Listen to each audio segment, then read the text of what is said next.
That's what they planned. Please stand by. We're about to begin. Good day, everyone. Welcome to today's Rampage Jackson conference. Today's call is being recorded. And for opening remarks and introductions, I'd like to turn the call over to Mr. David Swartz. Please go ahead, sir. Thanks so much. Very exciting to be here. Thank you all for joining us for the Rampage Jackson press conference call. Before we begin, I just want to let you know that a transcript will be available in a few hours, so if you need a copy, please email myself or my esteemed colleagues Anthony Mazuka or Beth Gephardt. And without further ado, I'd like to turn it over to Spike TV President Kevin Kay. Thanks, Dave. So thanks, everybody, for being here in the room. Thank you all for being on the phone. I'm really thrilled to be sitting here with a partner from Bellator, Bjorn Rebney. We have Dixie Carter, the president of TNA, our other great partner, on the phone. And we are announcing today, what you probably read about yesterday, some huge news for Spike, for Bellator, and for TNA. We are joining forces with one of the biggest names in the history of mixed martial arts, a movie star, and just somebody that I have nothing but an enormous amount of respect for, Quinton Rampage Jackson, and he is sitting here with us as well. And thank you for being here. This is sort of a homecoming for Rampage in a lot of ways. His fight on Spike in 2007 against Dan Henderson delivered 6 million viewers. It was the highest rated fight ever on Spike. His season coaching on The Ultimate Fighter on Spike was the highest rated season in the history of The Ultimate Fighter on Spike. So the partnership that we're announcing today is going to include Rampage fighting in the Bellator cage. He's going to be competing on TNA wrestling on Impact. It's a game-changing deal, and it adds tremendous star power to both Bellator and to TNA, and we're excited about that. We're also going to be producing a 4-part reality series with Rampage, and we're working out sort of the creative and the details on that, and we'll have more on that in the days ahead, but that'll all lead up to Rampage joining us here on Spike. Rampage is going to be appearing on Guy's Choice, which is Wednesday, June 12th. We're shooting that this weekend. We're excited about that. Another big benefit of being in the Spike and the Viacom family is that we have a great relationship with Paramount Pictures, and we took Rampage over there to meet those guys, and they're excited to work with him, and we're developing a script with Rampage on some potential movie ideas. There's just nothing but opportunity. Our goal is to build the Rampage brand and just make it as big as it deserves to be and can possibly be.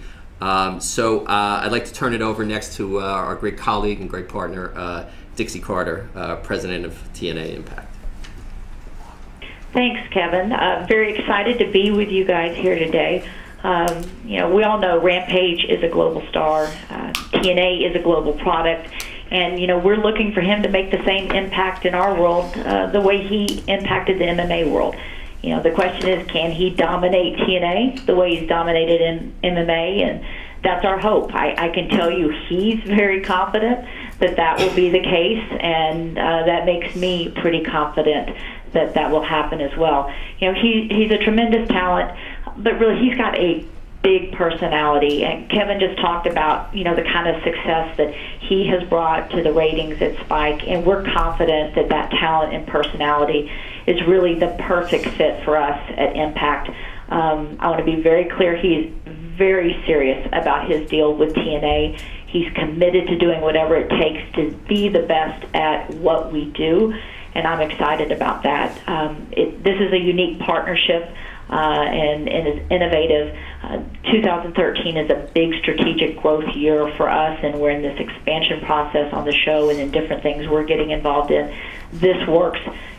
This relationship works perfectly for us. We're going to be supporting and working closely with Spike, with Bellator, with Paramount as we build Rampage, and and I'm very, very confident that he, pun intended, is going to have the kind of impact on our show that we all think he can.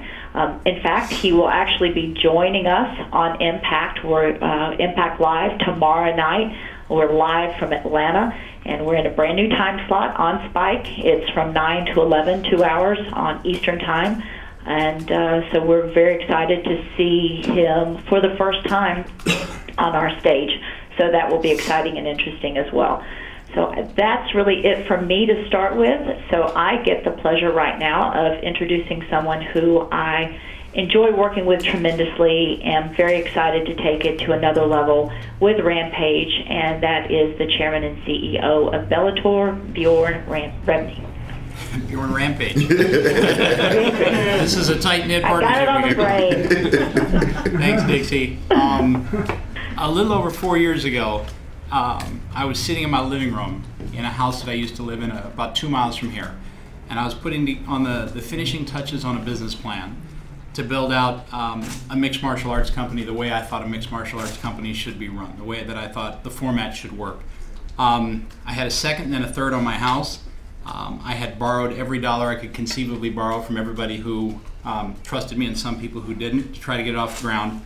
And 4 years later, I'm sitting here with my partner Kevin Kay from Spike Network, with Dixie Carter on the phone from TNA Impact Wrestling, with the entire Spike family, with the whole Viacom team and family behind us. And it's those partnerships, and really all of those partners working together in unison. It's about all those partners working together that give me the opportunity to sit next to this gentleman, Quinton Rampage Jackson, an icon in our sport, one of the best known combat sports professionals that exists in the entirety of combat sports competition, a guy who has drawn 6 million viewers to fights that he's had on Spike Network, who has been front and center as the main event in some of the largest pay-per-view events that have literally ever taken place in our sport.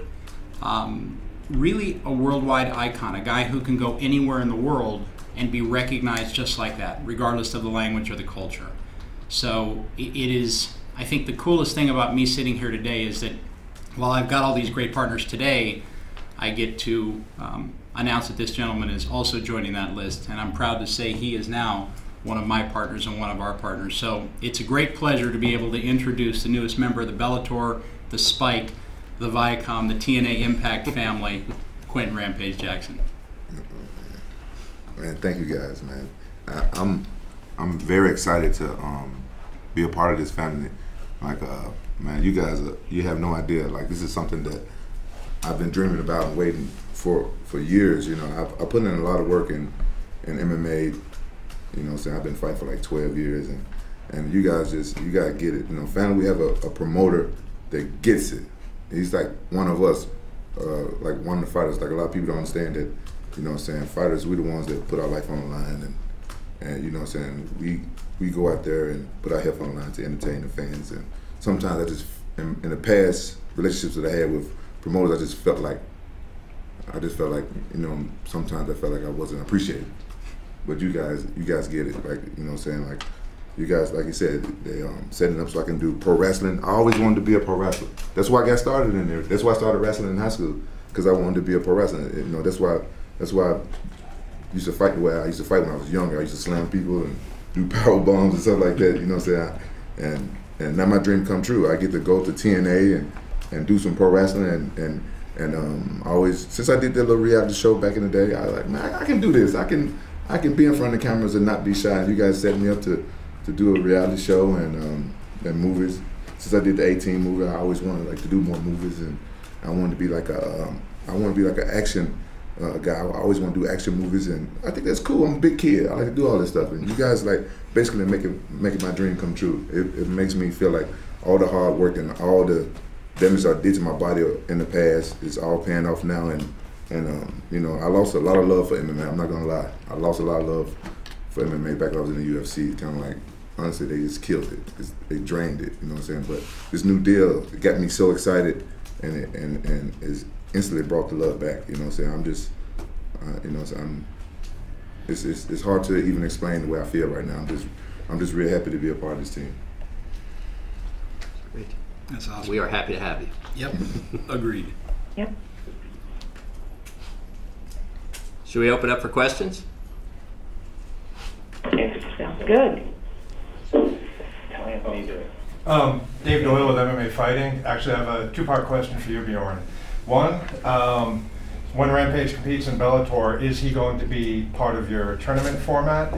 And then my second question would be, back, I think it was at a press conference in Huntington Beach, you had said, I'm kind of paraphrasing here, but it was more or less, we'll bring in Rampage if it's the right fit. You've obviously decided this is the right fit. Can you tell me, you know, just kind of walk us through how you ended up coming to that conclusion? Yeah. The first part of your question is, look, we sometimes the terminology partnership gets overused, and in our situation, with my situation with Kevin and with Rampage and also with Dixie, it really means how it's defined. A partnership is really the essence of what we're creating here, and it's the essence of what we were able to create with him. So in terms of when the fights are going to occur, who the competition is going to be, I mean, the most kind of uplifting part of what I've gotten through the correspondence that he and I have had, all the communication we've had, is that he's re-energized. And like any of us, we've watched him fight over the years, and he's one of the most explosive, dramatic, powerful fighters that's ever stepped foot in a cage, a ring, any place where people were doing combat. So to hear him say to me, hey, I'm re-energized, I'm back in it. So it's going to be a partnership. Kevin and me and Rampage, Dixie, we're all going to sit down and we're going to figure out when is the right time, when is he optimally ready to compete. It's not going to be about a call that comes into him and says, hey, we got to fight in 30 days against X. It's going to be a partnership. So we don't have an answer to that question right now. We're still banging it around. What made it right was that, and look, these things, when you and I spoke a long time ago, and I think it was at HBO Open, we were sitting down talking, we work on these things for months and months and months. Right. I spent months working with Wolfslayer and with Rampage, trying to figure out what the right fit here would be. How could we put together the perfect alliance for him that worked?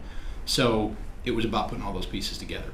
It wasn't literally about kind of the old school, well, here's what we would offer you to fight. It was about finding out what he wanted to do and what would get him hugely energized, and then coordinating with all the partners and making it work. So it was just time consuming. It's just a process to go through to make sure that the fit was right, so that he was excited about it. And if he's excited about it, given his tools and personality and persona, then we've got a winner on our hands. So it was just a timing issue.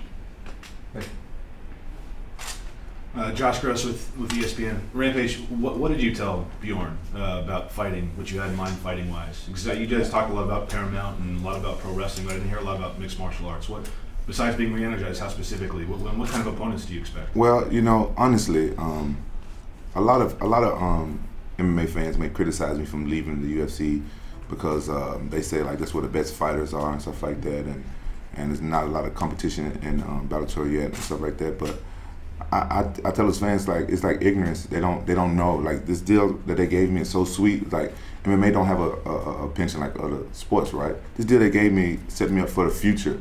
And like when other fighters, when they really get down and understand and see this deal that they gave me, I think a lot of other fighters that are not happy with their contract in other shows are going to come to Bellator, and I think the competition is going to come over. And so it's like I told Bjorn, like when my knees and stuff get back close to 100%, I'm ready. I go and fight anybody. I never turned down any fight before in the past, but like it's no secret that I lost 3 fights in a row. It's no secret, and fans only see that. They don't see that, like, okay, I lost to John Jones. Who hasn't? That fought that guy. Who hasn't?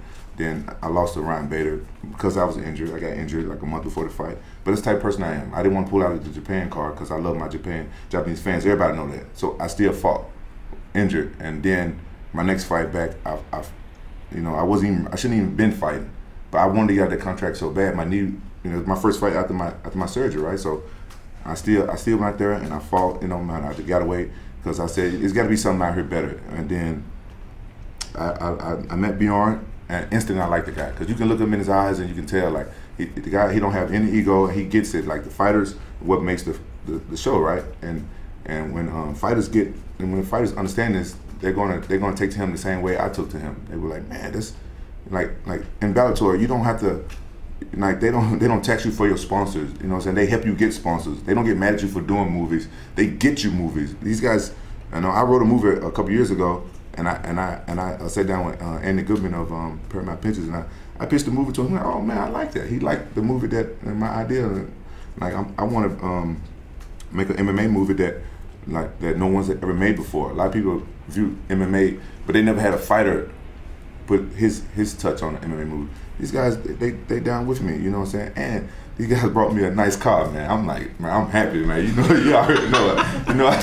I'm happy, man. When other fighters hear how they treat you over here, then like I think the competition is going to come over, and then I'll be fighting, whoever again, just like that. But like Bjorn know that I'm rehabbing my knee. He don't care if it's like in the UFC, they don't care.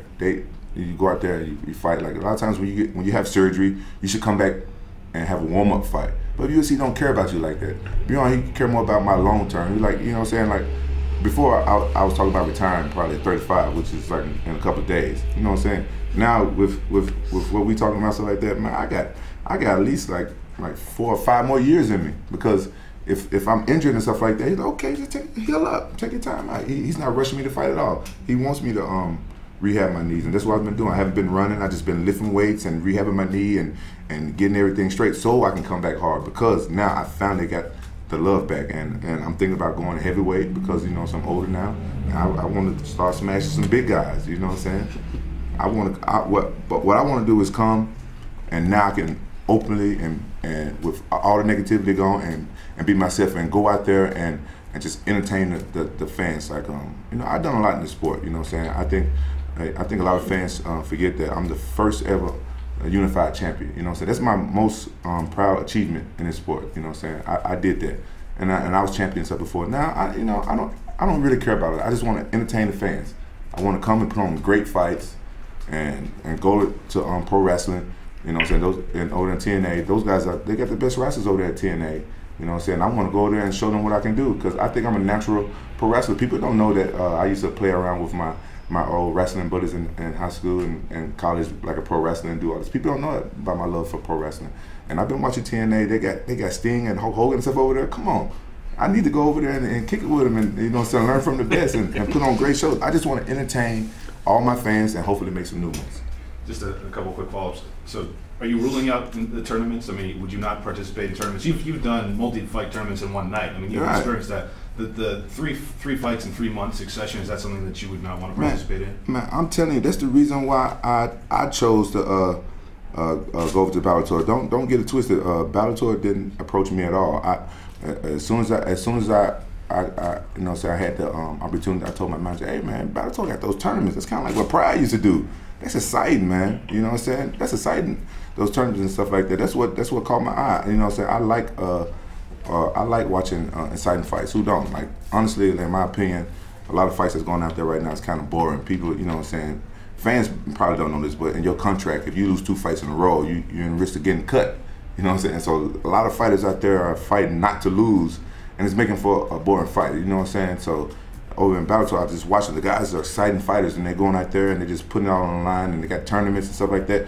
It's a lot more going on. They got Spike pushing them, and you know, if you guys been paying attention, Spike is what made the UFC what it was, and you know what I'm saying, with Bellator, and I think Bellator is going to be the biggest show coming up here pretty soon, because they got the tournament styles, and people want to see it.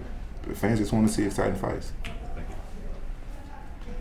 George Garcia with MMAJunkie.com. Rampage, sounds like you got an outstanding deal. Can you talk about the free agency process? What was that like? For many athletes, it can be stressful, you know, trying to make their decision as to whether they're going to provide for their family. And for others, it can be fun, you know, being pursued and courted. What was it like for you? Well, I had like every show come at me, and I either considered doing boxing, and a lot of different promoters came at me and stuff like that, and I just sat back. You know, I wasn't in the rush to go anywhere, and plus I had to wait to negotiate with people anyway. So I just let everybody come to me and my manager, but I kept my eye on Bellator because I dealt with Spike before. I did the Ultimate Fighters and stuff, and everybody at Spike was super cool, and I watched it, and I started watching Bellator, started watching it, and I'm like, man, I might want to go to Bellator. That's why I want to lay on Spike. You know, it's a no-brainer. Spike is the network for men. That's what you know. I'm an MMA fighter. When I'm out in the city, I get a bunch of men that come approaching me and stuff like that. That's the place where I want to be, where it's like it's right to the audience that watch our sport, Spike. And so I was like, all right, Bellator's doing good. They got some exciting fights and stuff like that. And so I started talking to my manager about Bellator and stuff like that. And he's like, okay, I'll check it out. So it was pretty simple for me. But you know what I'm saying, I think if the other fights that are free agents and they coming up, I think they might want to look out for Bellator too, because they know how to treat a fight. And that's all I've been saying in the past while I was leaving the UFC. A lot of fans like didn't understand. They think I was talking about money. Oh, UFC didn't pay me enough money and blah blah blah, and like yeah, you know what I'm saying, like every fighter, if a fighter say that he don't fight for money, then he's lying. And I've been known to keep it real. And like a doctor, he goes into that field because he like helping people and stuff like that. But he also probably like taking his boat out on you know what I'm saying, in the water on the weekend to get away. He want to have nice yacht, nice house for his family, and be able to put his kids through college as well. But I'm sure his main motive is to help people. But you know what I'm saying, he don't want to go broke helping people.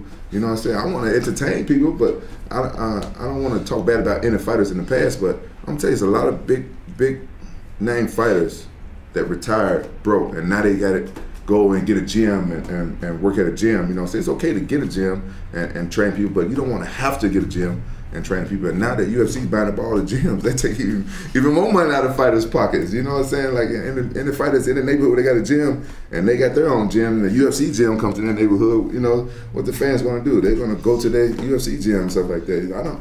I wanted to have a future after I got done fighting because you know what I'm saying, you can't fight forever. You know, if you play football, you can't do it forever. And Bellator and Viacom and these guys fighting, they understand that. You know what I'm saying? So they set me up to where, like, you know what? Yeah, MMA don't have a pension and stuff like that, but we're smart people. This is going to set you up. Like, how old is Hulk Hogan and Sting? How old are these guys? They still pro wrestling. How old are they? They old. They really old dudes. I can be one of those old dudes still entertaining my fans until I'm too old now. Then I'm just done doing everything. All right, then if the reality show pick up, they can still watch me doing old man stuff because I feel like even when I'm old, I'm still gonna be the crazy guy that I am. And if they like to tune into that, I can still be doing reality shows and still be doing action movies. Arnold Schwarzenegger, he old, he still be doing stuff, and Sylvester Stallone. That's right. They still be doing action movies. So they set me up. I don't see how any other fight organization can even compete with what Bellator has, and I think it's a no-brainer. And if any other fighter is not happy with their contract and stuff like that, you know what I'm saying, they can just watch me and see me smiling all the time, entertaining my fans. Yes, I'm making more money than I was over there, but at the same time, I'm still working, and I'm not in some gym because I have to be. That's not my personality. Just a couple quick follow-ups. You know, you're rehabbing your knee. Could you be ready for season 9 in the fall, or are we looking at maybe 2014? No. My knee is actually getting stronger really fast because now I've learned how to rehab it and have some great team of doctors. Like, you know, in Orange County, man, we got Dr. Kessler them down there, the OC Fight Docs, man. They know what they're doing. And then I got a good friend, Steve Date. He's been taking me to the gym and showing me how to do it with weights and stuff like that. And my knee is actually doing pretty good. And I'm finna start running probably next week. Well, my birthday coming up on the 20th, so after that, I'm probably start running like a couple days after that, cause and I'm gonna test my knee out and start running. And because before, when I was running, just after surgery, it was really bad for the knee. But I'm start running and it looks like it's doing really good. It's doing really good. I'm actually surprised on how good it's doing. Brian Garcia with MMAJunkie.com. You mentioned heavyweight, slinging with the heavyweights. Is that something that you want to maybe look at further down the line, or is that a decision you could make fairly soon? Well, honestly, it's like, you know, if a good fight come up at 205, you know what I'm saying, I got enough time to get in shape and lose weight to do it with Bjorn. Like he said, like, you know, these guys cool. They'll let me know. I don't have to take a fight like 8 weeks notice or 13 weeks notice. Like, they give me a couple months. I'm okay. I fight this guy at 205, I lose weight, but if the guy's a heavyweight, you know, I walk around. I'm a big guy anyway, you know. I walk around and I just know, you know what I'm saying, like, okay, this is a heavyweight guy, so I don't have to cut weight. So, you know, a lot of small heavyweights do good. So like I said, I'll fight whoever. I've never been the type of guy to turn down fights. So, but it's easier on me now that I'm older to just go heavyweight, I guess. You know what I'm saying? Like, cause you know, I'm 35 in a couple days. You know, I'm at my prime, but at the same time, it's like, you know, why, you know what I'm saying, do something that I don't have to. I think heavyweight would be a good move because, you know, I like the big guys. I think I'd be faster than them and stuff like that. I don't mind trying to knock out some big guys. Question for Bjorn. As far as when King Mo and Rampage signed, I'm sure TNA was a big factor. Have you had any guys on the current roster kind of pull at your jacket a little bit and go, hey man, this is a cool deal here. I'd like to do something like that? Yeah, I have. I've had a lot of them. You know, it's It takes a unique combination of factors. I mean, Mo's got that combination of factors. Rampage has got those combination of factors. But you've got to have a spectacular wrestling background. You've got to have a love for that game. You've also got to have the ability and the time to learn all the facets of that game. I mean, that's high level competition, and it's a totally different high level competition than what a mixed martial artist is typically used to. So a lot of the Bellator guys have gone to the Impact events. They love it. They've had a great time. A lot of them have come to me and said, I'd love to do a deal like that. And, you know, Dixie and I have sat down and talked about a lot of different options. But, you know, this Rampage's situation is completely unique. Mo's situation was unique. I just can't wait to see the two of them together at Impact. That's going to be something spectacular as well. But, yeah, a lot of guys have come to us with it. I mean, it's exciting. It's fun. And it's cross-pollination. I mean, that's what the partnership's about, is that Kevin and Dixie and I sit down and we talk about it and we figure out where those fits and how do you build the brand. You know, I mean, we've talked about it before on your show.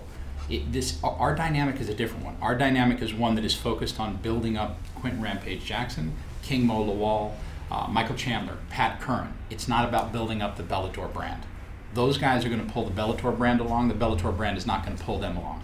So it's a totally different way of looking at it than the competition. And not to say that there's anything wrong with the way that they do it. We just do it a different way. So those opportunities are ones. And Bjorn, I would add that you know, you have your fighters on our show and we're promoting their fights, and you know, and we're on your show, and you know, we're working together in so many ways that has never been done before. That, you know, that's what really takes this, in my opinion, to another level, especially from a business perspective. Well, can I add something? Actually, I'm gonna have to say something. In Pride, the reason why Pride was so big in Japan, like Pride used to be one of the biggest MMA shows in the world, but the reason why they were so huge in Japan and they can get like, they can feel like 80,000 seat arenas and stuff like that, because they mixed up with the pro wrestlers. A lot of the Japanese fighters was pro wrestlers. So the thing that you guys doing has proven to work before in the past. Yeah, in a huge way. Yeah. Yep. Should we go to the phone? Yeah, we're gonna, Mel, you can open the queue for questions now. We'll take some calls from the phone.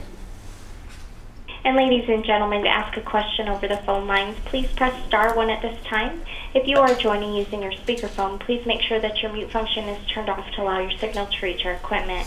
Once again, everyone, *1 at this time. And we'll go to Jason Floyd with the MMAReport.com. Thanks for taking my call. First off, Bjorn, I guess the perception out there with a lot of people is that you're not in the business to sign UFC guys, and we've seen you sign several UFC fighters here over the past couple weeks. Why is that? Well, I mean, look, I think, you know, the dynamic in our industry has changed so substantially over the last 3 years or so. And initially, when I started this company, I looked at what was going on around me and I saw a lot of mistakes. I saw a lot of people just simply trying to build their brand based on the backs of fighters that had left other organizations, predominantly the UFC. We've now built out the Michael Chandlers and the Ben Askrens and the Pat Karyns, and the list goes on. And, you know, at this stage in the evolution of our game, there are two players in the space. There's the UFC and there's Bellator, from a worldwide basis and a large-scale television perspective. So there are going to be UFC fighters that matriculate over to Bellator and compete. There are a number of Bellator fighters that have matriculated over to the UFC to compete. They've got, I think, I don't know, 15 or 20 of our guys that we've cut signed to long-term agreements. We've got, I think, at this stage, 15 or 20 of their guys signed to long-term agreements. So it's just the nature of the game. You're going to see a lot more UFC fighters fighting over here. You're going to see a lot more Bellator fighters fighting over there. There's two big shows in the world today, and that's where the best fighters in the world are going to compete.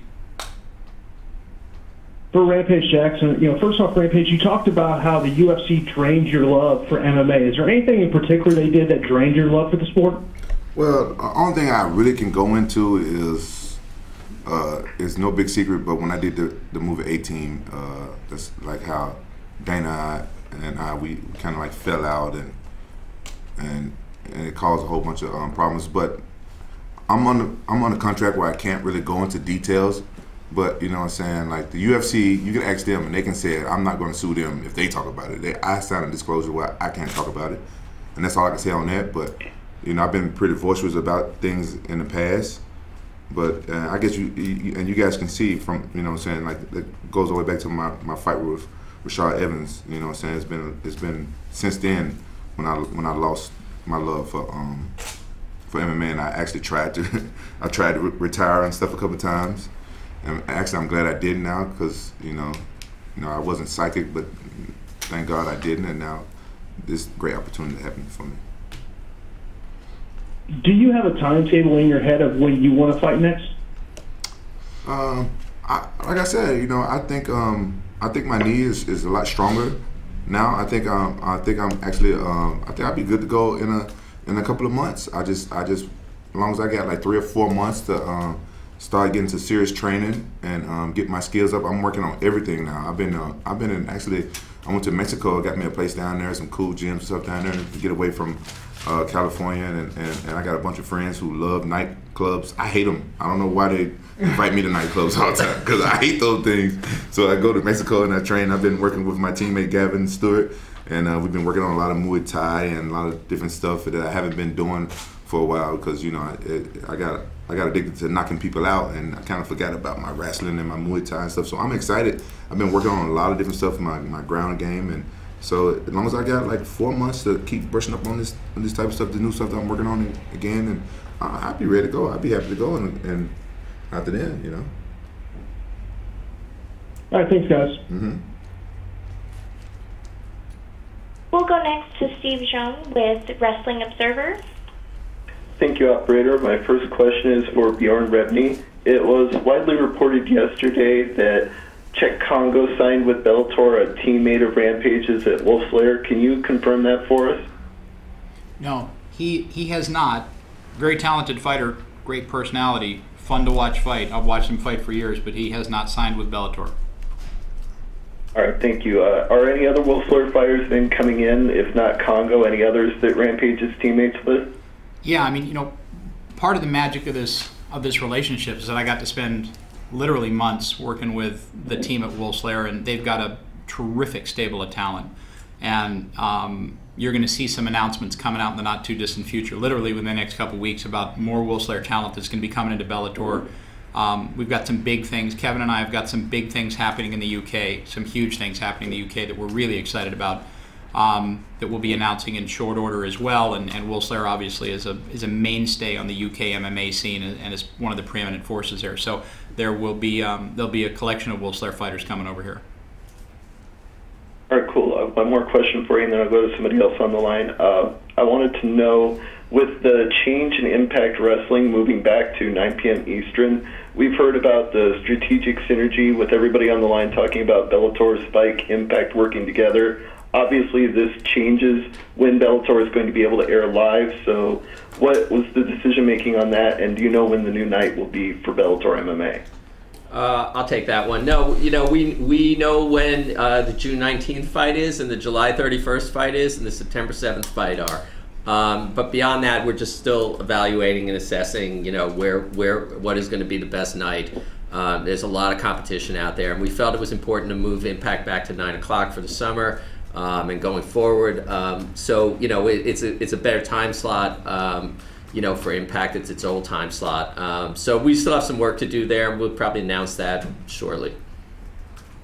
All right, thanks, Kevin. And Dixie, I want to congratulate you on the success of Slammiversary. And since Rampage is making his debut on Impact Wrestling tomorrow night, I just wanted to know, do you think he's going to immediately be involved in the Aces and Eights scenario, or do you think he'll be like a lone wolf, no pun intended? I wouldn't mind if he came in and took them out. But no, I think you'll have to stay tuned and find out. I wanted to comment on something, too, about, the two worlds. I mean, I've got 3 ways of getting new talent myself, and that's from the WWE, a free agent such as Rampage, or develop somebody that takes years and years to do. And, so we're faced with that same challenge. And so he's going to be coming in on Thursday, like you said, and but he's got a lot of training to do. He's got a huge commitment that he's made to me and this sport to take it seriously. But I know when he does come in, it will be in a big way. All right, well, that leads to my questions for Rampage. And first of all, I wanted to ask him, when we talked in January in Chicago, he said that he felt that the fans had never embraced him fully in UFC. So, to Rampage, do you feel this is a fresh start for you? Do you think now that the fans will see you on Spike again, that they'll really get behind you in Bellator and Impact?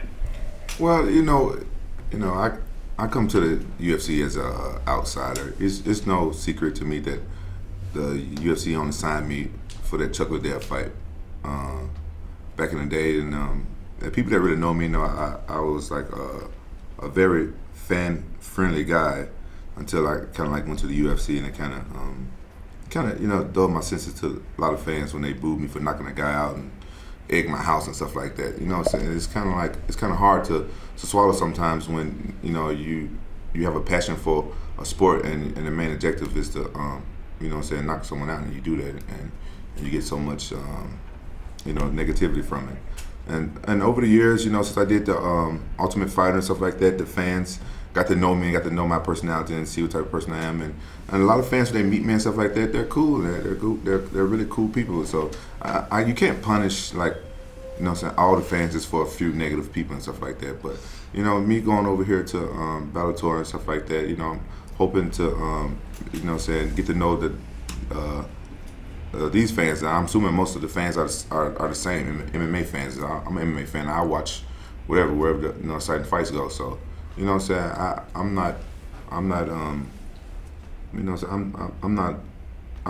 know really how to answer your question.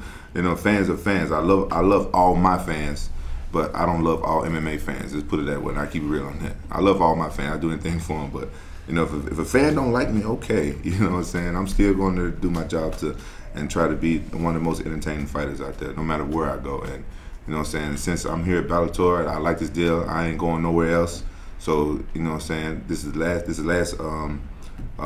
promotion I will ever fight for, and they better get used to me. If they don't like me, oh well. Well, and as a quick follow-up, are you dividing your training time between Wolf Slayer and Ohio Valley Wrestling to get down the wrestling side, or are you going to do just all of one or all of the other? I'm gonna do it all. I'm gonna do both. It's like a lot of fans don't understand this, but like sometimes you have a training camp. When I'm in training camp, I set aside like 2 months to train for a fight.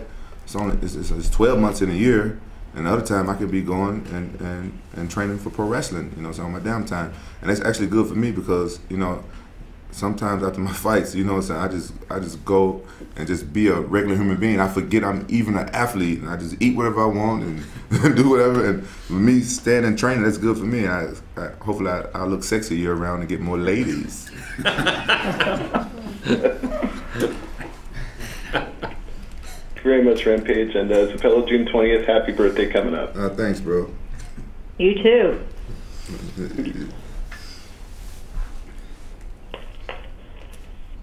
We'll go next to Elias Zapata with CagePotato.com. Thanks for having me on, and thanks for the time, Rampage, and congratulations on the new deal. Got two questions for you. I remember interviewing you over the phone years ago, near the end of your Pride run, and then again after you had signed with the UFC, and it strikes me that you sounded similar at that time to what you do now. You were kind of talking about how happy you were with the UFC and how they helped you out a lot and stuff, and yet you left pretty disappointed, obviously, with them, it sounds like. Right. Does a part of you worry that this can happen again this time around? Well, what's different about it in your film? Well, honestly, like I remember when when Dana first signed me and stuff like that, and I was really excited. Like the Pride, I was really disappointed in the way they treated. They treated me really bad. Like a lot of stuff I was voiceless about, and a lot of stuff I just kept to myself. This is the type of person I am. But I am pretty much an open book. I do tell it how it is, and in the beginning, that's how it is with a lot of relationships. You get a new girlfriend, you all happy, you all made up, you all making out stuff all the time, so like that. Then after a while, things get stale. You don't even tongue kiss her no more. You just give a little peck every now and then. You know what I'm saying? And the UFC, I was still around, but ever since I did that H.E.A.T movie, it's like I cheated on them. It felt like I cheated on them. And so I'm saying, and like over here, like I don't see any way I can cheat on Bellator, because it seems like, you know what I'm saying, they with Viacom, they got me all set up, you know, so it's all in-house and stuff like that. So, and I learned a lot from being in other organizations, and like Bjorn said here, it's kind of like we're partners and stuff like that. So it's like these guys treat me really good. I'm telling you, you guys would be surprised, man. I don't know how much y'all know about Bjorn, but he gets it, man. He understands. I just listen to him talk and stuff like that, and I've been looking for a promoter like this guy for a long time. He gets it. He knows that he couldn't put the 2 Bellator logos in a cage and have a bunch of people show up and watch the 2 Bellator logos go at it. You know what I'm saying? I'm not gonna say no names, but some people out there think that, you know what I'm saying, their logo is the shit. You know what I'm saying? People just come in and tune in for their logo, and that's not true. So, yeah, I see me being happy with these guys for the rest of my career, because, you know, so I can just feel it. And you're right. I was super happy when I went to the UFC. I've done a lot of favors for the UFC, and sometimes, you know what I'm saying, I didn't get my favors back to me like you do. Like sometimes you, like for instance, like when I fought Keith Jardine right after I fought Vanderlei, that was a favor. That was a favor for. If I would have lost that fight, like after I fought Vanderlei, I was supposed to get a title fight right back. But they said, "Oh, we need a favor. Come fight Keith Jardine for me." And I'm like, but what if I lose? What my title shot go? Like, and then if you guys notice, it took me years to even get a title shot back when they got a monster called John Jones, a little grapevine-looking tall dude that ain't nobody beating. I'm like, damn, look, my chance to be champion again and put me in with an unbeatable guy. The guy was one of the best fighters in my weight class. And so, you know, it's like sometimes it's like, you know, it kind of like mess up the relationship. Then you just stop making out with your girlfriend. You just give her a kiss. Oh, good night, baby. You get a kiss on the cheek. And that's what it's like. But me and Bellator, we tongue kissing right now, baby.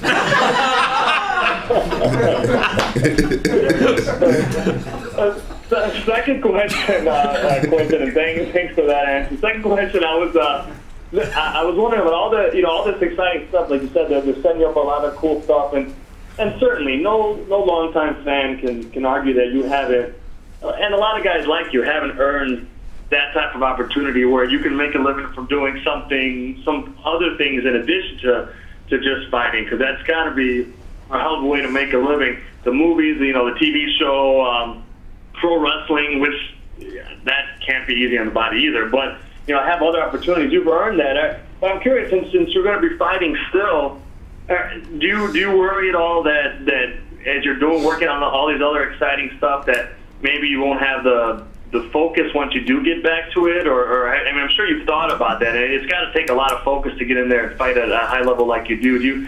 How are you sure that you'll be focused when it's time to fight in the way you need to? Well, like a lot of people misunderstand things. Like people thought since I did a movie, I wasn't focused on fighting no more. I turned to a superstar, and so I didn't want to fight. I didn't want to fight no more and stuff like that. People always assume things, and one thing that you misunderstanding is that I'm here to entertain people. I've done a lot in this sport, and I come from the Bryant generation where it's entertainment first. So I know that realistically I probably won't win all my fights in Bellator, but I'd be damned if I won't entertain people. I want to come over and put on the most exciting fights. As soon as the American fans start understanding that, like the two guys in the cage, one guy has to lose. And then when American fans understand that, then you can really appreciate and respect MMA the way the Japanese fans and people from all over the world respect it. It's just Americans, like, we have different way of thinking. So there's nothing wrong with that. We're different from everybody else. But my main job is to entertain the fans. How would I have as many fans as I do now if I was the type of fighter who goes out there and plays safe and just make sure I win all my fights? Or, you know what I'm saying, I go out there, a lot of times I go out there and I try to do a exciting fight, and I end up winning, but, you know what I'm saying, times I could have lost, like with Kevin Random, he almost knocked me out, but that was an exciting fight. Right. You know what I'm saying, you put it on the line, that's my style, you know what I'm saying, like, my name was given to me when I was a kid because of the type of person that I am, you know what I'm saying, so that's my personality. So what I'm saying is I'm going to be very focused to get in the cage and make sure the fans are very entertained. If I don't win, so be it. That's what I have. My losses hunt me for the rest of my life. But the fans, as long as they're entertained, it was a good fight then, and I did my job. That's what I get paid to do, is to entertain the fans. Hey, thanks a lot for the time, and all the best, and congratulations. Thanks. And we'll go next to Mike Johnson with PW Insider. Hey everybody, how you guys doing? Hi, Mike. We good. How are you, Dixie? There's been a lot of talk about when Rampage is going to be able to fight again. What's the timeline in terms of getting to training for pro wrestling and doing some regular appearances for TNA? It's been about a year since Mo was signed, and we've only seen him a couple of times in TNA, and he didn't even have his first wrestling match until about a month ago in Ohio Valley. So I was curious, one, what the timeline is for Rampage on the wrestling side of things, and then how you guys, as a group, may have learned from the Mo experience over the last year and parlayed that into the deal with Rampage. I think with Mo, we were, his injury took him a while longer to get back than, any of us had anticipated. But the most important thing is that, he did come back healthy and, not rush things. And then, he had a training period as well, and then it worked out that he went straight into the tournament after that. So the last few months he has been training hard. I'm getting great reports on him. But as far as, Rampage is concerned, he's going to start right away. He will be appearing on our show, but his training, whether it be at OVW or in Southern California, where he'll be set up with a training team as well. But he'll be committed to that, and he'll be in, I would expect, much sooner than later. So just a quick follow-up for Rampage. Obviously, you mentioned being a big wrestling fan. So what are the big memories for yourself in terms of falling in love with that genre?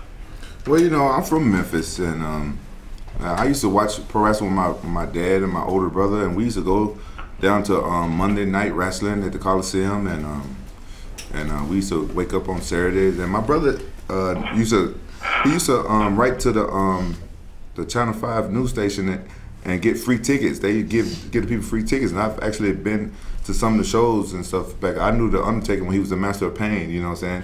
And he was growing up. He was one of my favorite pro wrestlers. He had the craziest move, and that I'm going to try to do in pro wrestling. I don't know if I'm strong enough to do it, but the Undertaker, he was a big scary man. He was tall, as a kid. You know what I'm saying? I used to love watching him wrestling, and come on, Jared Lauder's from there and everything, and I remember Jeff Jarrett and stuff when I was a kid and everything, and I always been a big Hulk Hogan fan, a Sting fan, and I was the Ultimate Warrior 2 years in a row on Halloween. Can you imagine that? You know what I'm saying? I used to bench press my friends when I was a kid. I used to be bigger than everybody. I was strong. You know what I'm saying? I can't wait to go in and get in pro wrestling. Like, what you guys don't understand, like this deal that I just signed, like, it allows me to be a big kid all year round. I just go and have fun. You know what I'm saying? Train for fights and go out there and fight and go and do pro wrestling, train for pro wrestling, and just be a big kid and have a reality show that can give you guys backstage passes to all this stuff and my crazy life, what goes on. Like, you know what I'm saying? I'm like 15 years old in my head, and you guys get to see all this stuff, and I'm just enjoying it. I can't wait to go out there and go to TNA and show them people what's up. I'm super excited. All right, one last question, and I'll let you go. Let somebody else jump on. What are you most looking forward to with your appearance tomorrow on Impact? Well, I just want to go and meet the guys and meet the writing team and then see how soon I can get started. And I just want to go and meet some of the wrestlers and stuff like that. I'm a fan of those guys. I might be getting some pictures for my Instagram. Be like, oh, this for the gram. You know what I'm saying? I'm just excited to go out there and meet everybody. All right. Well, I hope the journey's fun for you. Stay healthy, and we look forward to seeing you fighting and see what comes of the TNA deal as well. So thank you for your time. Thanks. Thanks, Mike. Our next question comes from Steven Morocco with MMAJunkie.com. Hey, question for Rampage. Have you talked with Mo since you struck this deal with Bellator? Yeah, you know what? I talked to Mo, and it only makes sense that Mo's an MMA fighter. He's a wrestler. I'm an MMA fighter. I'm a wrestler. We both going into pro wrestling. So me and Mo, we actually thinking about teaming up and being tag team partners over there in TNA. You know what I'm saying? I think we could change the game up. You know, me and Mo, we didn't see eye to eye in the past. You know what I'm saying? I thought I was gonna have to put a whooping up on Mo. You know what I'm saying? I ain't gonna lie. I thought I was gonna have to whoop up on Mo. You know what I'm saying? But you know, Mo is actually, you know what I'm saying, he a cool guy. You know what I'm saying? But I can only take him for, you know, a little small, you know, some periods of times. But you know what I'm saying? We tag team partners. Maybe that might, you know what I'm saying, bring two different types of guys together. Who knows? We might end up being best friends one day. Who knows? What does that mean for a potential fight between you guys? A lot of people think that that's the most marketable fight that you can make in terms of MMA. Well, you know, like who knows what the future? Who knows what the future holds, man? Like, you know, like I fought friends before. Like Dan Henderson was a great friend of mine when I fought him. I used to help him train for his fights and stuff like that and everything. You know, it's like you know, things happen. You know, MMA it's a job. Like you go out there. Sometimes you know you just want to show that you're the best. Like, you know what I'm saying? We alphas, man. Fighters, we're alphas. And sometimes, you know what I'm saying, you want to see if you're more alpha than that next guy. So, you know, we may be tag team in pro wrestling, then, but if, you know what I'm saying, it works out or we can get the fans what they want and we have to fight each other, then maybe we might fight each other. But at the same time, I don't know.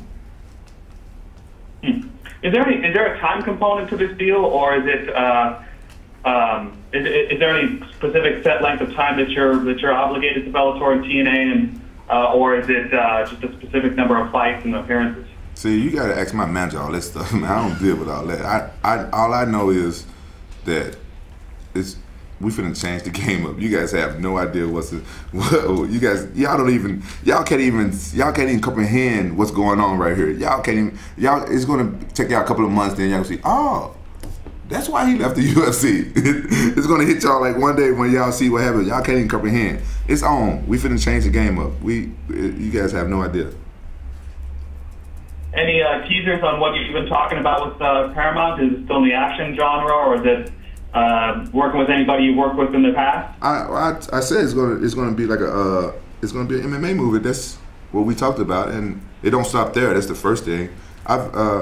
I don't, you know, so I didn't never really tell nobody, but I've written like 2 movies, and I like them both a lot, you know what I'm saying? But it's up to other people to like them. But I tested the market with other people, and I let them read it, and they're like, wow, and people can't even believe that the second movie that I wrote, that I even wrote that. It's on the next level. But this MMA movie that I wrote, I think it's pretty dope. It's a fun MMA movie, and I'm not gonna give it away at all because there'd be a lot of people out there trying to, you know what I'm saying, take your stuff, you know what I'm saying? I already got it all sealed and dealed and everything, copyrighted and all that stuff. But I think it's an MMA movie that should have been made a long time ago. You know, Hollywood makes. I'm not hating. I'm glad that they did make MMA movies that blow up our sport. But you know what I'm saying? This is an MMA movie from a fighter's mind. You know, so I think it's a lot of areas that they didn't capitalize on that, you know what I'm saying, that I'm going to capitalize on, and I think that the MMA fans will enjoy this movie. Okay, apologies that I missed that before. One more if I could. Dixie, what's your sense of where Rampage is at? And is it pretty much your assumption that you're starting from square one in terms of his training as a pro wrestler and getting him actually ready to get in the ring and do it on a big stage? Yeah, you know, I've seen him. I'm sorry, I thought you asked me. Oh, my bad. Go ahead. I've seen him, you know, powerbomb and slam a few people. I think he's got a few of the key skill sets down quite well, I'd say. But no, I think that. I think he's such a gifted athlete, and you know he does have a lot of wrestling skills, great ground game. I think that you know he's just going to, you know, it's like, you know, Bjorn said it perfectly. There's just a different it's a different style, different training, and you know I think he's going to be great. I don't think, you know, it takes a long time. I mean, you know, Kurt Angle, you know, going from Olympic gold medalist into professional wrestling on the level that he did, you know, it took a little bit of time, but you know, Rampage is very committed to getting in there immediately and getting this done, and I think it'll be, like I said before, I think it'll be sooner than later. I can't put a time on it, but you know, I know that he's anxious to get in the ring. Okay, thanks so much, guys. And we'll go next to Alex Goff with Online World of Wrestling. Thank you very much for taking my call. My first question is for Dixie Carter. Dixie, you've definitely taken a lot of chances with TNA Impact Wrestling. Famously, you signed Adam Pac-Man Jones to a similar situation where he was a two-sport athlete. This is your third MMA fighter, Bobby Lashley, Muhammad Lawal being the other two. What are the positives to signing an MMA fighter as far as creating a new audience or retaining an audience between the pro wrestling and mixed martial arts fan bases? And secondly, is there any concerns that the mixture of professional wrestlers and mixed martial arts fighters could cause any unfit criticism of professional wrestlers? I don't think so at all, and I totally agree with what Rampage is saying as far as, you know, I think for MMA it would be better for it to be more entertaining, and I think that's what Bjorn, when I watch those tournaments, that's what I see more of, and he embraces that, and I think that's what, you know, that's what makes it make sense. You know, with Pac-Man, I mean, it wasn't what we had hoped it had been. You know, he bought a ring, it was in his backyard, he had a trainer. The Titans shut us down, but, you know, we got a ton of exposure from it. I remember being, you know, at a hotel in a sports bar, and every single network, I couldn't go a minute and a half without one of the sports networks, you know, running a story on it and talking about it. So at a time when we needed a lot of exposure, that worked for us. Bobby Lashley, we never worked.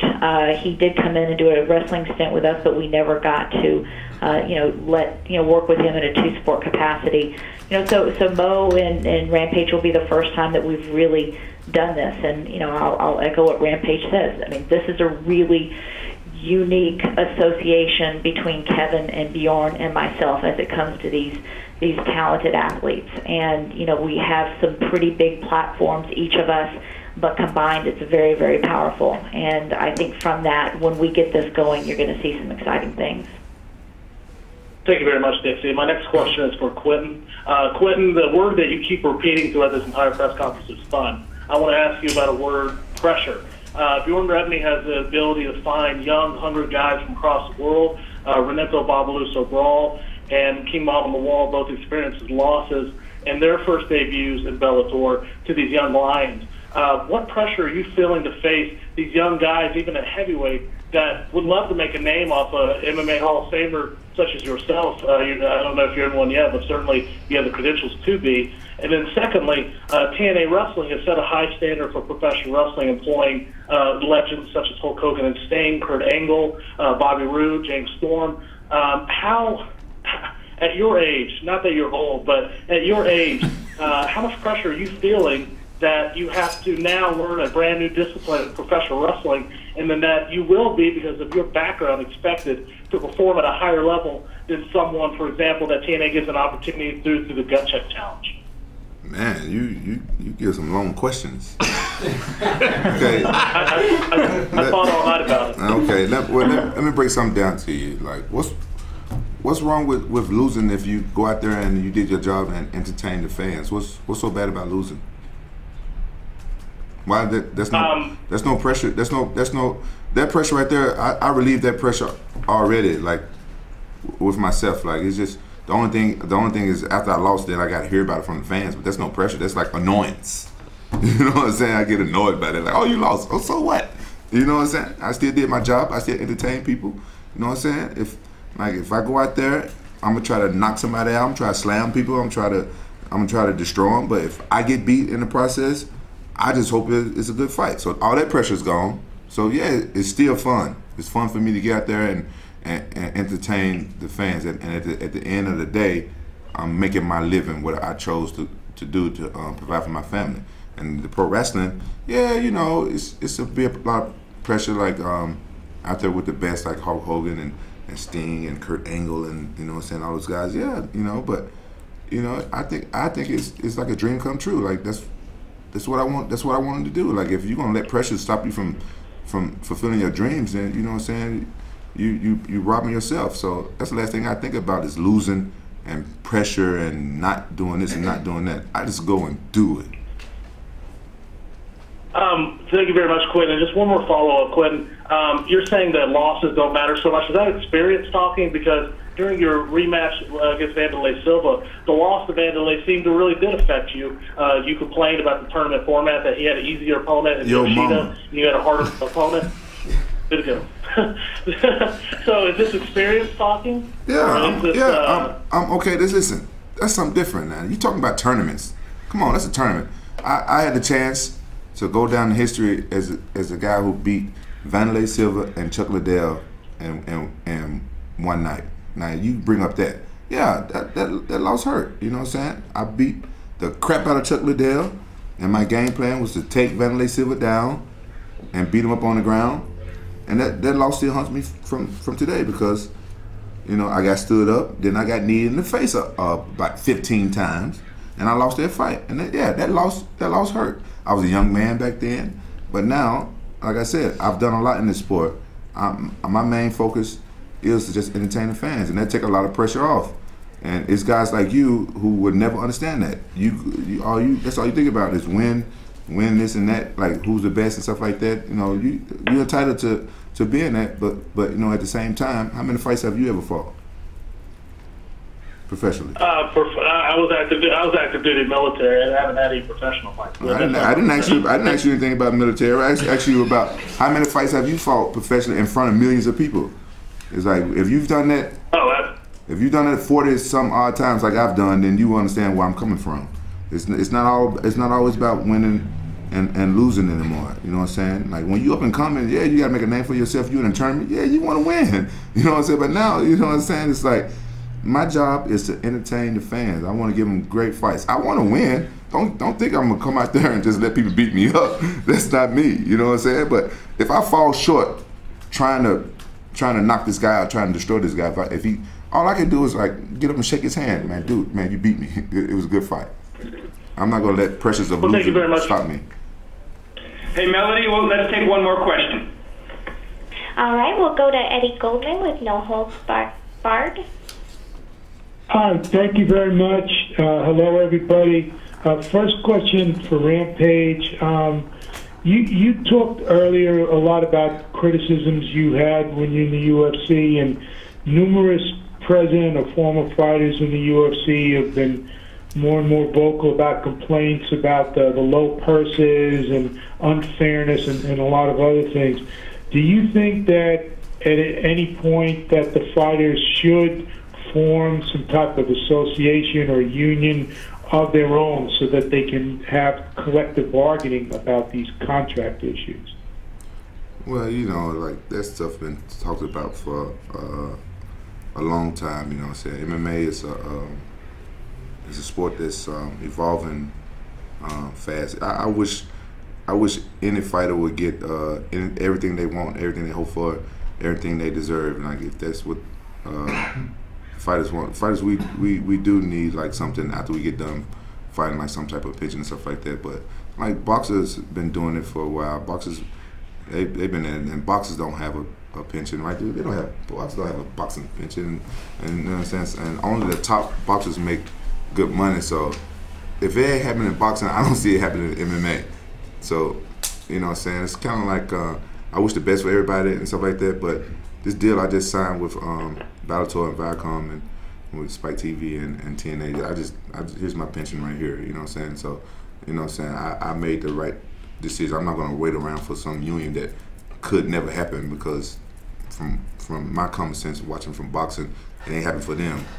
So I just went and made my own reality and joined the best. Did you just burp while I'm giving my interview now? You drinking beers over there? You know, I just so you know, I just made my pension happen for myself, work for myself, so I don't have to worry about promoters that, you know what I'm saying, that is not with the business. You know, I want the best for a fighter. I say that because I'm a fighter, so I have to look out for other fighters and stuff like that, but right now I'm looking out for me, so last thing I'm worried about now is a fighter pension. This thing, I'm over that whole issue now. I'm happy as hell.